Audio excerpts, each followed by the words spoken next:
নবম ও দশম শ্রেণীর রসায়ন পরমাণু গঠন নিয়ে। পরমাণু গঠনের মধ্যে আমরা আফবাও নীতি নিয়ে আলোচনা করব। এটা অনেকের কাছে ভয়ভীতি মনে হয়, আসলে এরকম কিছুই না। আমরা এখন দেখি মানে কীভাবে এই আফবাও নীতির মাধ্যমে আমরা ইলেকট্রন বিন্যাস করতে পারি এবং 1 সেকেন্ডে আমরা ইলেকট্রন বিন্যাস করে ফেলতে পারব। সবাই খাতা কলম নাও এবং আমার লাইভ ক্লাসটিকে সবাই শেয়ার করে দাও। এসব আমরা আফবাও নীতি নিয়ে আলোচনা করি। আফবাও নীতি কি? আফবাও নীতি হলো বিল্ডিং আপ, মানে কোনো একটা ধাপ অর্থাৎ নিচ থেকে উপরের দিকে শুরু হয়, অর্থাৎ যে কোনো জিনিস করতে হলে আমরা আগে নিচের থেকে উপরের দিকে যেতে হয়। এই জন্য এটার নাম হলো আফবাও নীতি, যাকে বলা হয় বিল্ডিং আপ।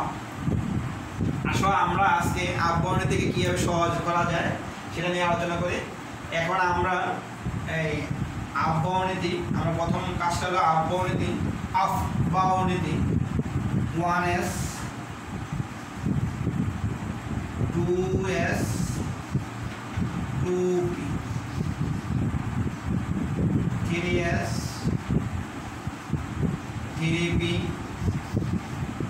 3d 4s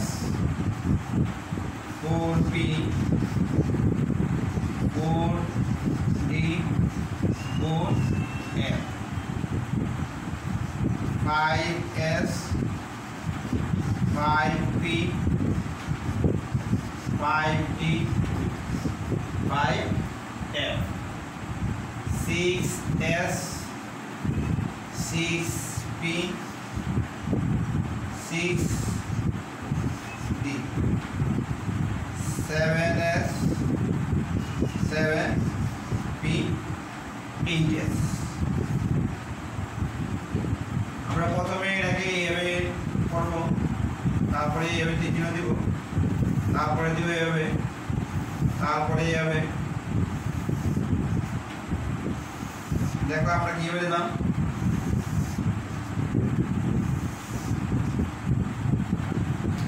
এখান থেকে আমরা এটাকে আমরা এভাবে দিয়ে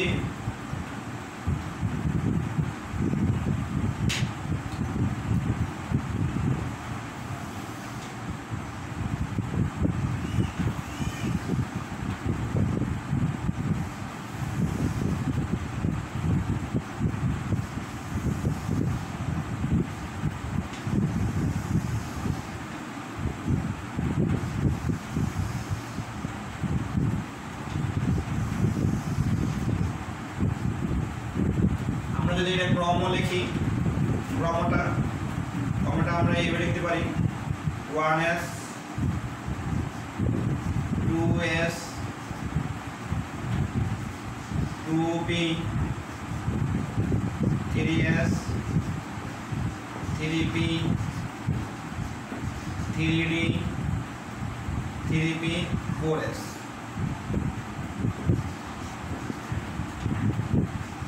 তারপরে লিখতে পারি আমরা 3d 4p 5s। বন্ধুরা বুঝতে পারছো কি? অর্থাৎ তারপরে আমরা লিখব 4d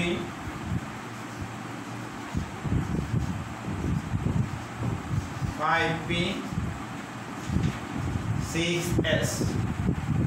তারপরে আমাদের 4f 5d 6p 4f 5d 6p 7s 5f 6d 7p 8s। অর্থাৎ এই ক্রমটাকে আমরা নিচে s দিয়ে বোঝায় সাল, s সাল, SHERP সাল, P দিয়ে বোঝায় প্রিন্সিপাল, প্রিন PRIN প্রিন্সিপাল, আর D দিয়ে বোঝায় ডিফিউজ, DIFF ডিফিউজ, F দিয়ে বোঝায় ফান্ডামেন্টাল, FUN ফান্ডামেন্টাল, মেটাল। আমাদের এটাও শেষ হলো। থাকে 2টা ইলেকট্রন, অর্ধপূর্ণ হলো 1টা। পিতে থাকে 6টা ইলেকট্রন, অর্ধপূর্ণ 3টা। ডিতে থাকে 10টা ইলেকট্রন, অর্ধপূর্ণ 5টা। এফে থাকে 14টা ইলেকট্রন, অর্ধপূর্ণ 7টা। একটা নিয়ম শিখি, সেটা হলো এস পি ডি এফ। এটাকে আমরা একটু সাজাই। S S F S P S P S D P S D P S D P S F D P S F D P S. আমরা যদি ক্রম দেখি 1s 2s 3s 4s 5s 6 7 8। তারপর হলো দ্বিতীয়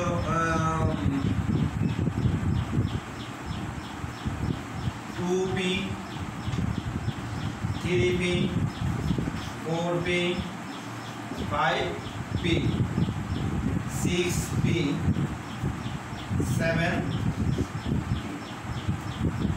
3d 4d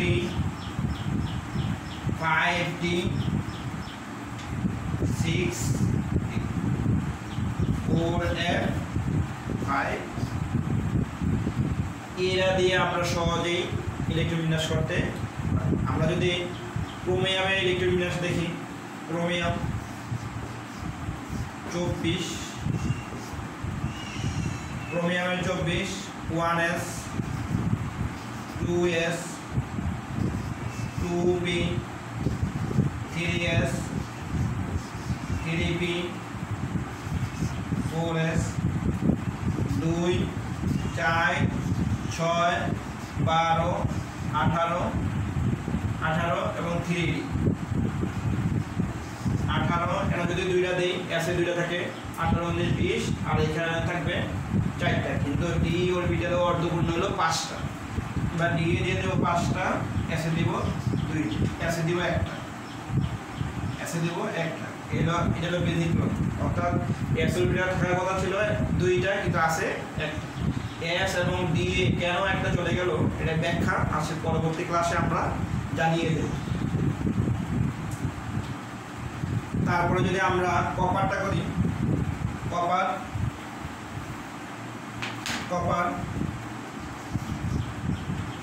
29 1s 2s 2p 3s 3p 3d 18 18 19 20, কিন্তু এখানে আছে 29, এখানে হবে 9টা। কিন্তু ডি অরবিটালে পূর্ণ হলো 10টা, কিন্তু আমরা এখানে দিব 1টা, এখানে দিব 10টা। এটা একটা ব্যতিক্রম।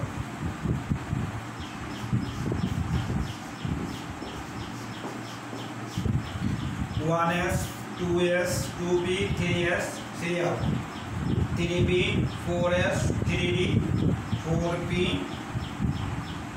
30 36 36 সেটা 38 38 38 4d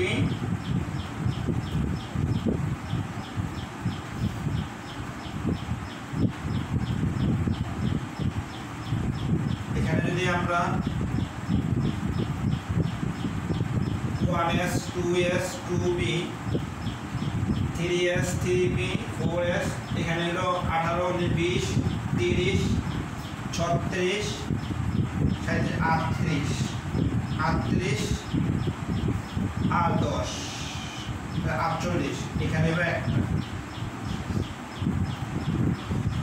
এটা ব্যতিক্রম 5D-তে এখানে হলো 30, 36, 38, 48, 48-54, এখানে যদি আমরা 10 দিই 10 হলো আমাদের 78 আর এখানে হলো 1।